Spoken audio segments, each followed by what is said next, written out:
Scorpio. This is Scorpio Sun, Moon, Rising, and Venus collective reading for the month of February.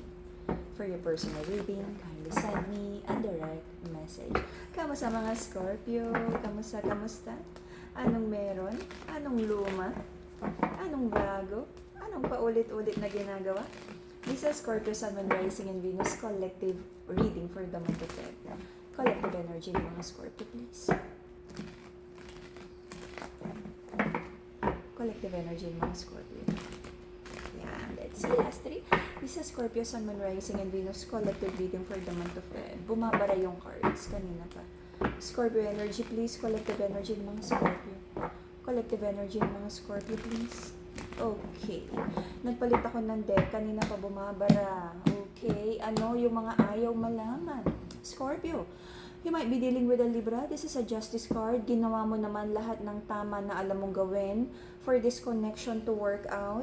Sabi mo gusto mong mag-build. Okay? But at some point, parang minamanage mo yung expectations mo, Scorpio, na parang if mag-collapse ang relationship na to, okay lang.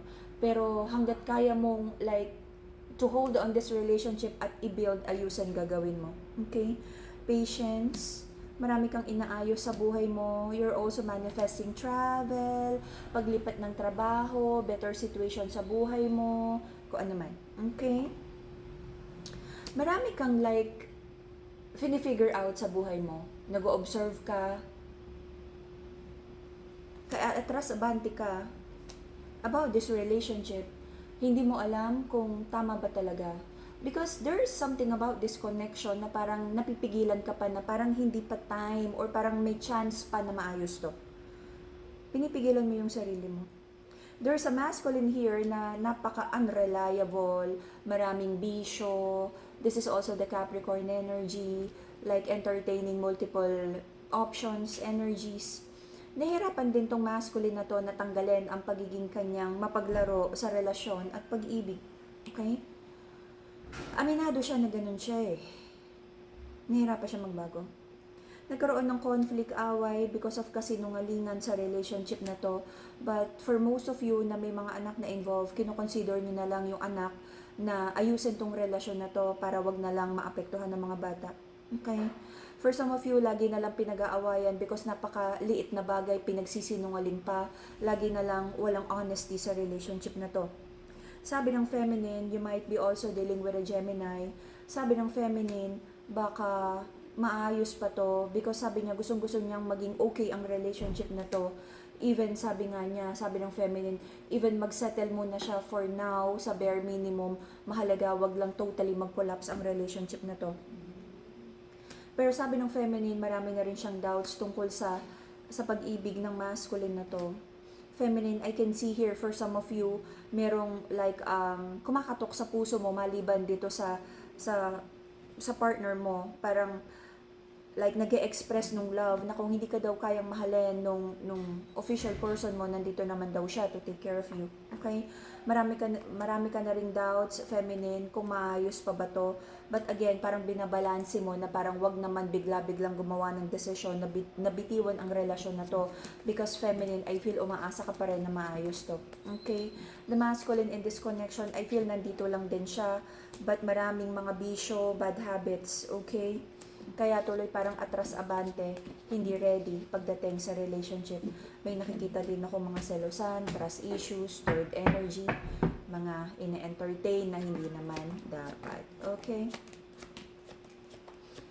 The reason for the reading is sabi ng masculine, focus lang siya sa trabaho para may mai-offer daw siya sa feminine, especially kung may kasal or anak na involved. Sabi din ng masculine, pinipilit naman daw niyang ibigay yung best effort niya para maging maayos kayong dalawa. Okay? But I feel yung mga ganitong klaseng scenario, it feels like yung standards ay napakalayo. Sabi ng masculine, ginagawa niya yung best niya. Sabi ng feminine, sa level na ganito ng feminine, sabi niya, best na ba yan? That is below bare minimum, masculine. Anong best dyan? Okay? So, I feel, recent past nagkaroon ng ending sa relationship na to. Too much disappointment, trust issues, ang daming pagtatalo, pag-aaway. Ang dami mo na ring doubts kung maayos pa to. Lalo na kung yung masculine ang Scorpio, I feel napakaraming trust issues na dinala ng masculine sa relationship na. Okay? Sabi ng masculine, tanggapin mo na daw kung sino siya. I-build nyo daw to. Normal daw kung ano yung ginagawa ni masculine. Nasabihin natin na by dictionary itself, sabihin natin may pagka-toxic at immature. But sabi ng masculine, normal yan. Ganyan yung mga tropa ko, ganyan yung kumpare ko, ganyan yung tatay ko. Okay? So, maraming prayers and manifestation here. I feel someone wants to reconnect, reconcile. Kung sino yung nakasakit sa relationship na to, yun yung gustong magkaroon ng reconnection, reconciliation. But I feel the other person feels like parang, dyan ka lang sa malayo, ayoko nang masaktan. Because every time na lang nagkakaroon ng reconnection, reconciliation na hindi naman sincere, wala naman daw magandang outcome, walang harvest time, walang magandang bunga. Puro daw mga tipaklong, mga peste ang nandito. Okay. Scorpio. Okay, I feel someone wants to reconnect, reconcile, bumalik sa pagmamahal ng ating feminine. Kahit daw luluhod siya, patawarin mo lang si masculine. Okay. Ano pang merong chismis? Okay. Masculine, anong plano mo sa kapirahan kabuhayan? Nadi-disappoint ang ating feminine kasi parang, ano ba daw future plans mo? Kasama ba siya? O parang magpipishball na lang kayo hanggang dulo? Ano daw mga plano mo sa buhay? Masyado ka daw chill, masculine. Hindi daw pwede yan, lalo na kung may mga bata at pamilyang involved. Hindi pwedeng pa-chill-chill ka lang sa pansitan, okay? Yan tayo eh. Minsan kailangan pa talagang mapalo ng masculine. Sabi ng masculine, kung sino man daw yung nagdadala ng trust issues, third party, bibitiwan na niya, bumalik lang daw sa kanya si feminine. Feminine, luluhod ako sa harap mo, patawarin mo ako. Oh. Third party, bawal na pag-ibig. Hindi na daw. Tama na, magbabait na daw siya. But the feminine in this connection feels so broken-hearted because maraming beses na niyang pinatawad, pinagbigyan ang masculine, but paulit-ulit na lang. Ayan. Okay? I feel the feminine in this connection is focusing on kapirahan, kabuhayan. Congratulations. And sabi ng masculine, this time, feminine, pag pinatawad mo ko, pag pinagbigyan mo ko, lahat ng mga third party na yan, bibitiwan ko. Ingat, feminine. Ingat. Okay. Mas paniwalaan mo ang patterns and past behaviors kesa sa mga pangakong alam mo naman na, sumasablay na lang lagi. Ingatan ang mental health. Meron mga doubts dito kung dapat ba talagang mag-walk away, but maraming iniisip ang ating feminine about sa mga nangyari in the past na mga lies, cheating, betrayal, even pera, parang nagkakaroon ng dishonesty sa pera na parang sabi ni masculine, wala akong pera, kinakapos ako, pero sa iba pala ginagastos, di umano. Yan tayo eh.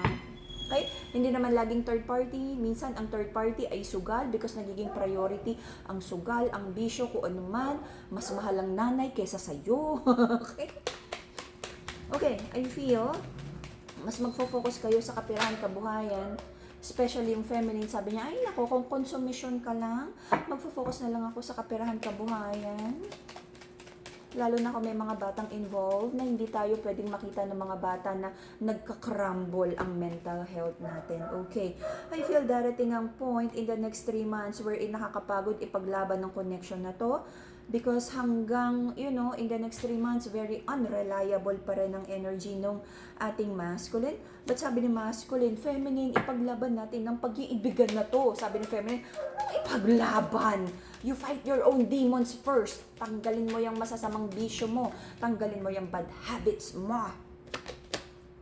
And the masculine would feel sad because of that. Sabi ni masculine, bakit hindi mo ako matanggap for who I am? Sabi ni feminine, bakit kita tatanggapin? tanggapin, dami-dami mong vision, dami mong immaturity, meron ka pang chubachenes dyan na tinatagong babae, akala ko ba nagbago ka na? Ganun, naku, napakalungkot naman ang storya ng mga Scorpio. Anong nangyayari dito? So, I feel tama lang naman na mag-focus muna kayo sa kaperahan kabuhayan because we have so little, influence about the other person. If they're fighting their own demons, let them fight. Let them fight their demons first at bumalik na lang sila kapag healed na sila, pag better version na sila ng kanilang sarili because napakahirap if the other person is fighting their own demons and nasa gitna ka ng, ng away na yan, mahasasaktan ka, madadamay ka. Bumalik na lang kung sino man yung may mga problema pa sa kanilang personal growth kapag healed na sila at nag-ascend na sila kapag maayos na, kapag wala ng problema. Kesa naman idadrag ka nila kung nasaan, kung anong baba man ng buhay, kung anong klaseng rock bottom man ang pinagdadaanan nila. Okay? Especially sa side ng feminine, hindi mo deserve to fight the battle that the masculine is fighting for himself.